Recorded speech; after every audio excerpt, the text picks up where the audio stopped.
Se trata de cambiar modos de producción, modos de consumo. Los modos de consumo los describimos, básicamente el consumo desaforado, que implica una autorregulación del ser humano en el consumir. No se trata de consumir menos comida, menos agua, aunque en algunas partes hay que cuidar y ahorrar el agua. Se trata de consumir menos vehículo particular, menos petróleo, menos gasolina, menos diésel, menos cosas que se producen con materiales que van calentando el planeta. Es una educación que tiene que tener el ser humano, indudablemente, una cultura, pero también es una autorregulación que es fundamental. El reciclaje es uno de los elementos de cultura y de autorregulación que es fundamental en la lucha contra el cambio climático. Del lado de la producción, las tecnologías en las empresas, en las fábricas, también implica unos cambios fundamentales. Podemos llamarlo ahora la huella de carbono. ¿Qué es lo que haces como empresario? ¿Cómo estás destruyendo el planeta? ¿Y cómo podrías corregirlo o produciendo otras cosas o con una tecnología que no produzca esos mismos daños en el planeta? Bueno, la última también tiene que ver con el cambio climático en Colombia.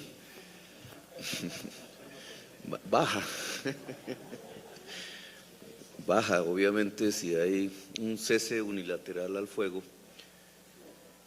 Es importantísimo porque demuestra además la voluntad de la FARC o por lo menos de una parte de la FARC, no sabemos bien, pero ojalá sea la voluntad de la FARC por llegar a un cese definitivo del conflicto armado.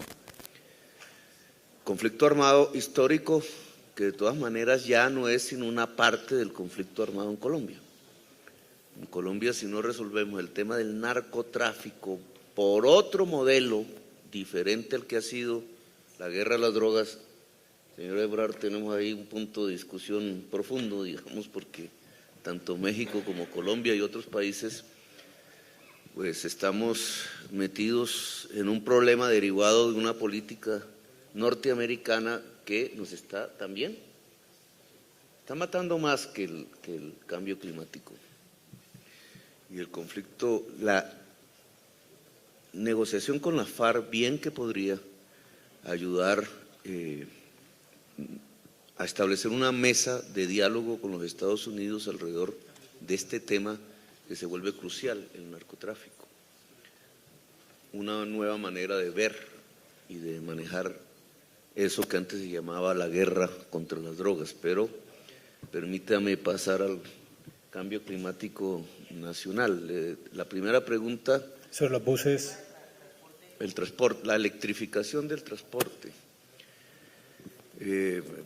No respondí el tema de los 4 grados. Si hay 4 grados de calentamiento global promedio, nos acabamos.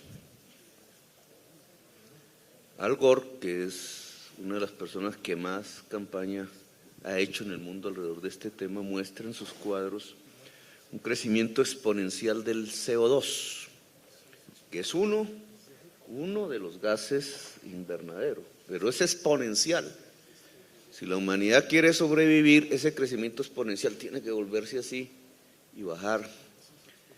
Y ya no bajaría el clima promedio del planeta.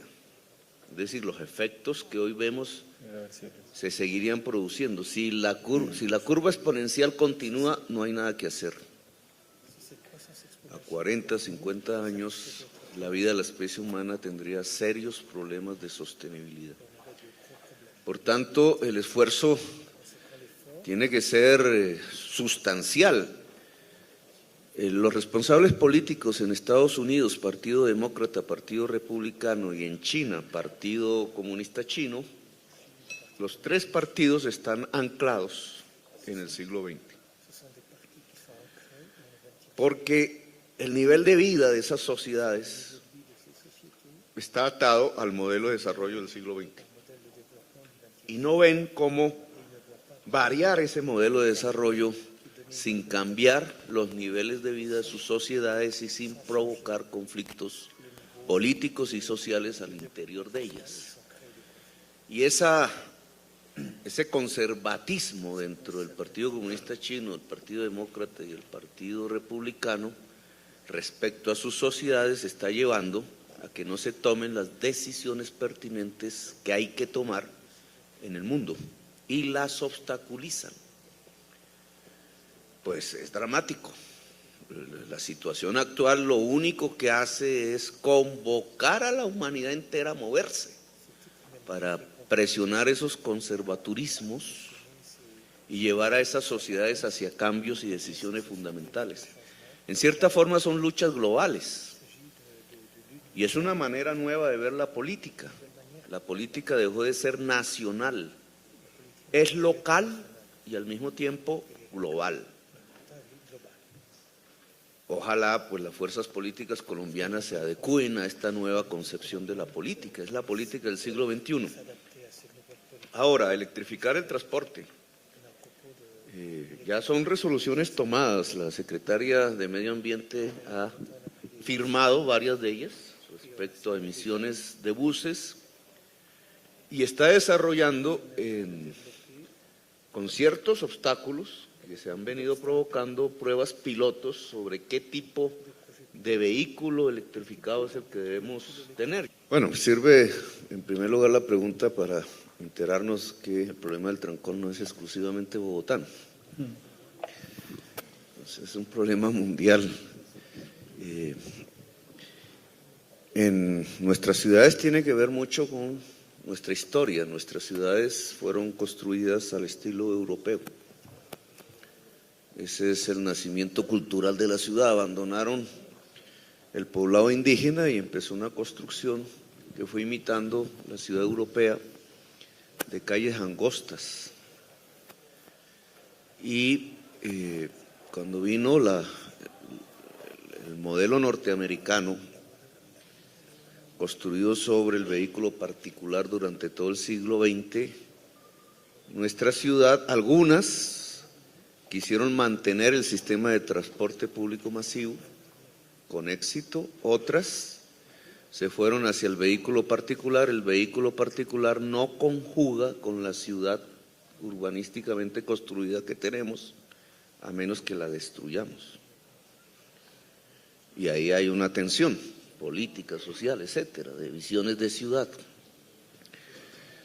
En el caso de Bogotá, reconocemos que el Transmilenio o BRT, que es como se llama en inglés, cuyas ideas originales las tomamos de Curitiba, Brasil, pero aquí se desarrolló a tal punto que es un modelo a escala mundial. Digamos, el modelo BRT de Bogotá no tiene parangón en el mundo que yo sepa, y muchas ciudades del mundo tratan de venir a conocerlo y a desarrollarlo. Tiene sus aspectos positivos y negativos. Indudablemente modernizó el transporte en la ciudad, comparado con lo que teníamos antes, que era un caos, pero hoy muestra insuficiencia, hoy llegó a su límite. Y llega a su límite por una razón objetiva, y es que la población usa cada vez más el modo de transporte que más rápidamente lo lleve, lo transporte, que generalmente es el más poderoso tecnológicamente. Si hubiéramos tenido un metro, veríamos cómo más y más gente llega al metro. Aquí en Bogotá, como no tenemos aún un metro, entonces más y más gente llega al BRT, y el BRT tiene un límite por troncal, que es al cual estamos llegando. Se puede mejorar un punto si se hacen más troncales Transmilenio, pero ya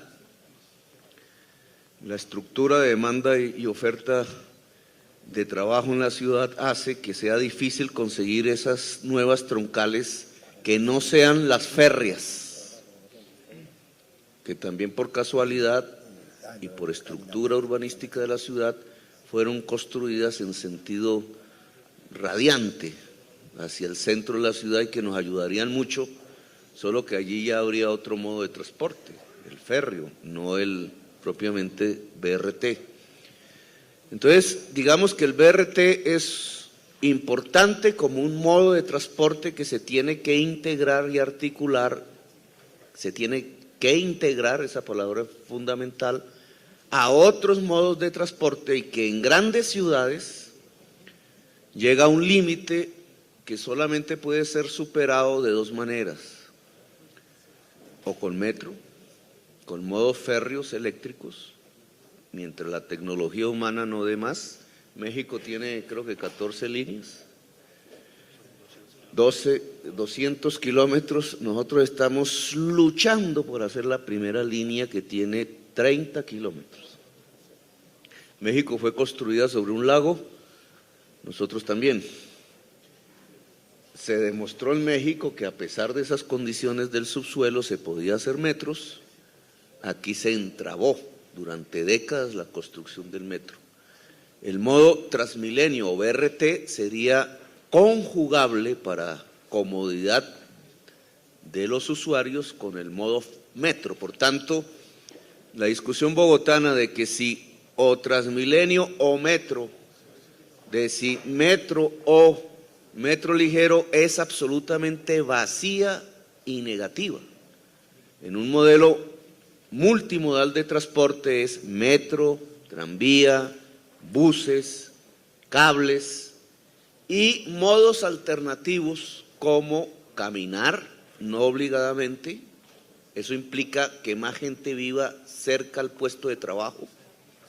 En el caso de Bogotá, en forma concreta, significa más gente viviendo cerca del centro y bicicletas concomitantemente, que puede ser para la sociedad bogotana y sus alrededores tiene una cultura en el uso de la bicicleta que tenemos que reconstruir y fortalecer.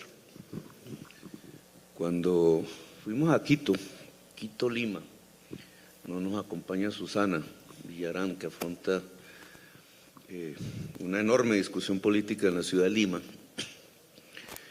Después con Augusto, alcalde de Quito, y después ellos vinieron aquí a Bogotá hace algunos meses.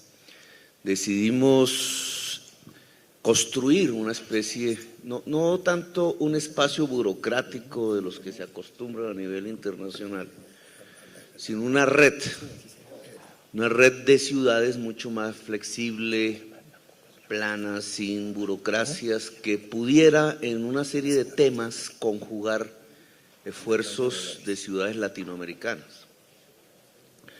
Aquí hay una, digamos, aquí hay un esfuerzo. La lucha contra el cambio climático es un esfuerzo concreto que tiene experiencias positivas y negativas en las ciudades latinoamericanas. Pero hay otros instrumentos que podrían ayudar a ponerle el pegante a esa red latinoamericana de ciudades.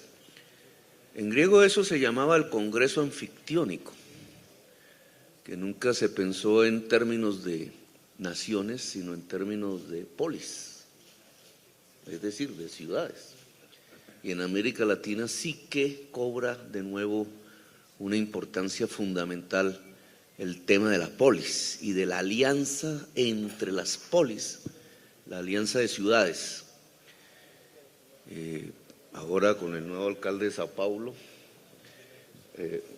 señor Ebrard, creo que lamentablemente abandona el ejercicio de la alcaldía en México, pero la persona que lo va a suceder ya,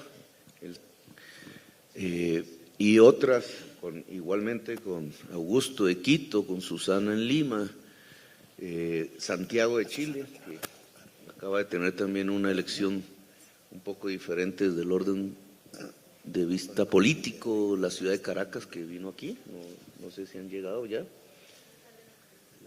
El alcalde local de Caracas está acá.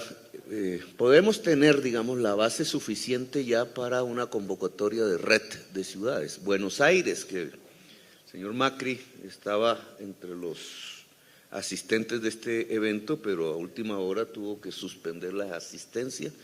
Decir, Sao Paulo, Río de Janeiro, Buenos Aires, Montevideo, Santiago de Chile, Lima, Quito, Caracas, Bogotá, varias ciudades de las Guayanas que llamábamos antes, Surinam, Guyana, de Centroamérica, aquí creo que está el alcalde de San Salvador, algunos de Guatemala, de Honduras, México.